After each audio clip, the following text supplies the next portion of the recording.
معراج کے دولہ میرے نبی،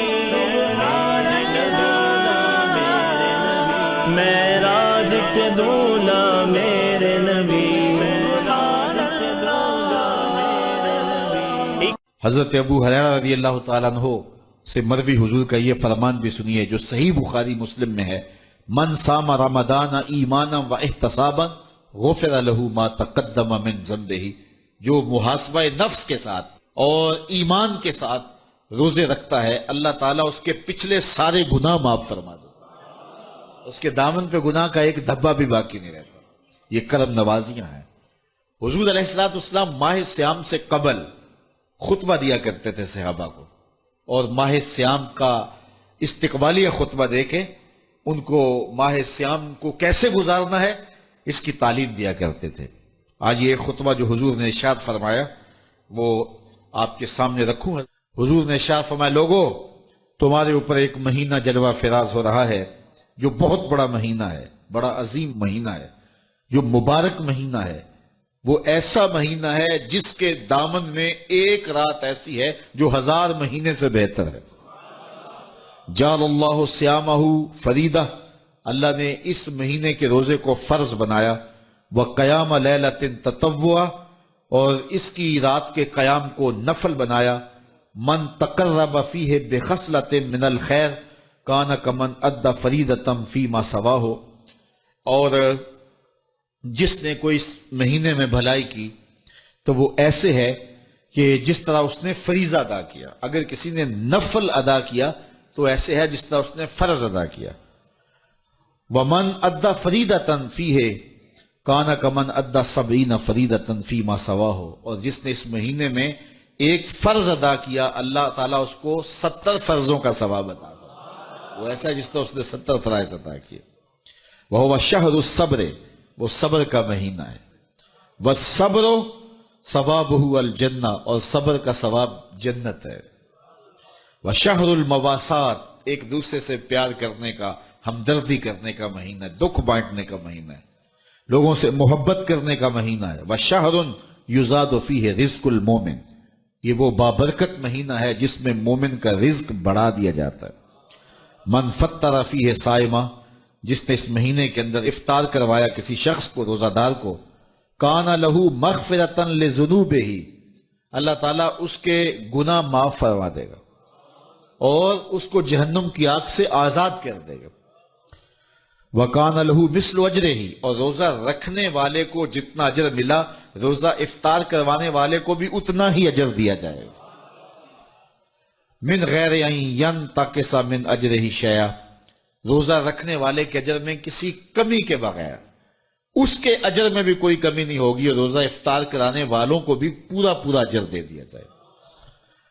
قلنا یا رسول اللہ صلی اللہ علیہ وسلم، صحابہ فرماتے ہیں ہم نے عرض کی، اے اللہ کے پیارے حبیب، لیسا کلنا ناجد ما نفطر بہ الصائم، ہم میں سے سارے تو ایسے نہیں ہیں کہ جو روزہ دار کو روزہ افطار کروا سکے، غریب لوگ بھی ہیں، مسکین لوگ بھی ہیں، تو سارے لوگ تو ایسے نہیں ہیں۔ تو حضور نے کیا ارشاد فرمایا، سنیے۔ فقال رسول اللہ صلی اللہ علیہ وسلم، یوت اللہ ھذا الثواب، اللہ تعالیٰ یہ روزہ افطار کروانے کا ثواب عطا کرتا ہے۔ من فطر صائما، جو کسی کو افطار کروائے، علی مذقۃ لبن، دودھ کے ایک گھونٹ سے، او تمرۃ، یا ایک کھجور سے، او شربۃ من ماء، یا پانی کے ایک گھونٹ سے۔ لازمی نہیں ہے کہ بہت سموسے پکوڑے بہت کچھ پڑے ہوئے ہوں اور بڑی فرنیاں شرنیاں ہوں، نہیں، اگر صرف ایک گھونٹ پانی کا پلا دیا، ایک لسی کا گھونٹ پلا دیا، ایک کھجور کھلا دی، تو حضور نے ارشاد فرمایا اللہ اس کو بھی پورا روزہ افطار کرنے کا ثواب عطا فرمائے۔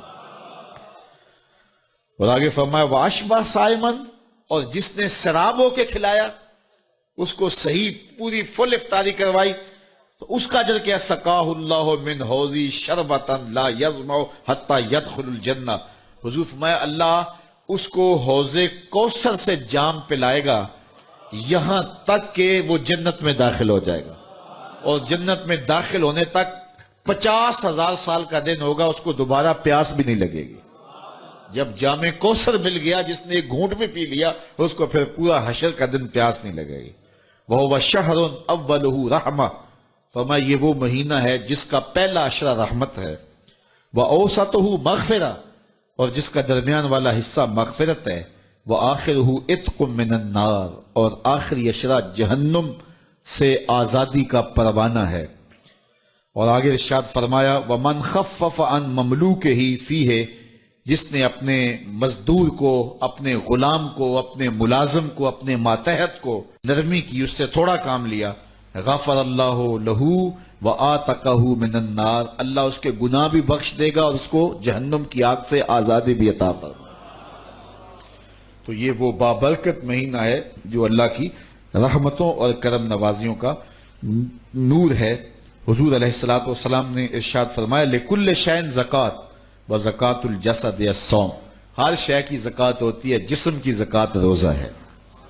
تو روزہ جسم کی زکوٰۃ ہے، باطن کا تزکیہ ہے، من کا چراغاں ہے، نفس کی سرکوبی ہے، شیطان سے بچاؤ کا ذریعہ ہے، اور دوزخ سے ڈھال ہے، اللہ کی رحمتوں کا حقدار کرتا ہے اور اس کی کرم نوازیاں ہمیں نصیب کرتا ہے۔ خوش نصیب ہیں وہ لوگ جو ماہ سیام کو پورے خشوع و خضوع سے گزارتے ہیں۔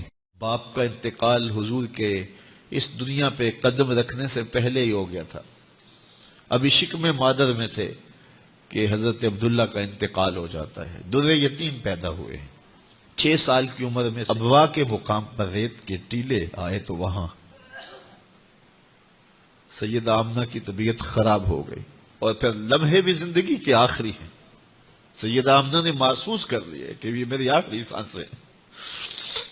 سیدہ پاک نے حضور کے سر پہ ہاتھ رکھا اور روتے ہوئے کہا کہ بیٹا، ہر نئی چیز نے پرانا ہو جانا ہے، ہر باقی نے فنا ہو جانا ہے، میں بھی جا رہی ہوں، وَذِكْرَ بَاق وَوَلَدْتُ طُہْرًا، لیکن میرا ذکر نہیں مٹے گا، اس لیے کہ تیرے جیسا ستھرا بیٹا چھوڑ کے جا رہے ہیں۔ یہ آخری لفظ تھے سیدہ پاک کے کہ سیدہ آمنہ سلام اللہ علیہا کا انتقال ہو گیا۔ خیر، حضور ماں سے لپٹ گئے، امی آپ آگے بولتی نہیں ہیں، لیکن خاموش ہو گیا تھا چمن بولتا۔ حضور نے وہیں پھر اپنی ماں کی تدفین کی۔ تدفین کے بعد ام ایمن کے ساتھ سواری پر بیٹھ جاتے ہیں اور چمٹ جاتے ہیں ام ایمن کے ساتھ، اور وہ جا کے حضرت عبد المطلب کے سپرد کر دیتی ہیں۔ تو حضرت عبد المطلب حضور کو آغوش میں لے کے بڑا روئے، اور ام ایمن سے کہا کہ میرے اس بیٹے کا تم نے خاص خیال رکھنا ہے۔ اور پھر انہوں نے اتنا خیال رکھا کہ میرے حضور فرمایا کرتے تھے ام ایمن میری ماں کے بعد میری ماں ہے۔ 2 سال کے بعد حضرت عبد المطلب کا بھی انتقال ہو گیا۔ ابن حشام کے یہ لفظ سینہ چیرتے ہیں کہ جب امیر قریش کا جنازہ اٹھا تو سارا مکہ جنازے کے لیے امڑ آیا، لیکن لوگوں نے 8 سال کے ایک بچے کو دیکھا جو دیواروں سے لپٹ لپٹ کے رو رہا تھا۔ آج یہ سہارا بچھن گیا تھا۔ پھر چچا کی کفالت میں آئے، پھر ایک وقت آیا کہ وہ بھی اس دنیا کو چھوڑ گئے، اور اسی سال حضور کی اہلیہ کا انتقال بھی ہوا، اور اس سال کا نام عام الحزن، دکھوں کا سال رکھا۔ اہل مکہ نے جو سلوک کیا وہ کسی سے بھی مخفی نہیں ہے۔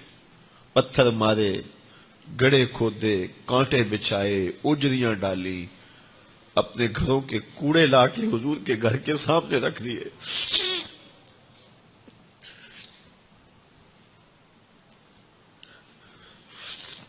یہ کس چیز کی سزا دے رہے تھے میرے حضور کو؟ میرے حضور علیہ السلام نے پھر طائف کا سفر کیا کہ شاید وہ لوگ میری بات کو سن لیں، لیکن انہوں نے جو دردناک سلوک کیا وہ بھی تاریخ کا ایک انتہائی دردناک باب ہے۔ انہوں نے اوباشوں کے ہاتھوں میں پتھر دیے، اور جس راستے میں میرے حضور نے گزرنا تھا ان کو اس راستے پہ کھڑا کر دیا اور کہا ان پہ سنگ زنی کرو، اور وہ آقا کریم پہ پتھر مارتے، حضور کے پاؤں پہ پتھر مارتے۔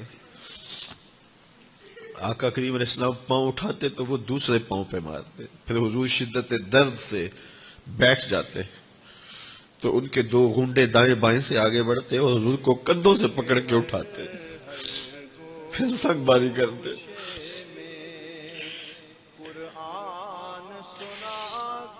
نالین حضور کے خون سے بھر گئے، عذاب کے فرشتے حضور کے پاس آئے کہ اگر آپ بد دعا بول دیں تو ابھی ہم ان پہاڑوں کو جوڑ دیتے ہیں اور یہ طائف کے لوگ پس جائیں گے ان پہاڑوں کے درمیان، آسمان سے پتھر اتریں گے، ان کے سر کچل دیے جائیں جنہوں نے آپ کو دکھ دیے۔ اب صحابہ جو ساتھ تھے انہیں بھی شدید پتلی آرزو پتلی تھی کہ گلے حضور ان کے قدس لیے کی بد دعا کریں، پتیاں، انہوں نے بڑا دکھ دیا۔ وہ لب ہائے دور جب صحابہ کا خیال یہ تھا اے اللہ میری ابھی قوم حضور کو کی ہدایت دے، زبان کھلے گی اور بد دعا کے یہ لفظ مجھے جاننے نکلیں گے دیں۔ اور یہ پیس اور دیے کہا جائیں کہ گے۔ مجھے ان کی نسلوں سے لیکن ایمان جب کی توقع وہ